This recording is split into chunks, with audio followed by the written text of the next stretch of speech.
मेरे तिपरा मोथा के वॉरियर्स, बुरी बोतल के वॉरियर्स और वाईटीएफ के वॉरियर्स, आज इलेक्शन का कैंपेन ख़त्म हो चुका है और अगला 2 दिन हमारे लिए बहुत इम्पोर्टेंट है। बीजेपी के वर्कर्स हमें प्रोवोक करेंगे, हमें उकसाने की कोशिश करेंगे, क्योंकि वो जानते हैं कि अगर कुछ प्रॉब्लम हुआ, कुछ झगड़ा हुआ तो उनका फ़ायदा होगा।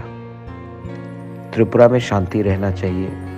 बंगाली और तिपरासा दोनों इस बार बीजेपी को हराने के मूड में हैं। आप काइंडली अपना गुस्सा, नाराज़गी कोई बंगाली के ऊपर या कोई किसी और कम्युनिटी के ऊपर मत निकालिए। इससे फ़ायदा सिर्फ बीजेपी को होता है।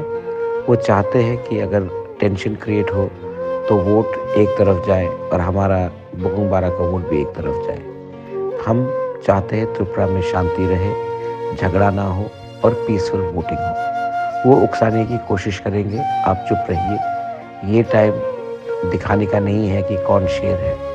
वो 2 तारीख के बाद हम सबको दिखाएंगे जब हमको हमारा अधिकार मिलेगा। Belai no Hambai, this is Bobagra. Bobagra loves you. Bobagra says peaceful voting and no tension or violence in Tripura.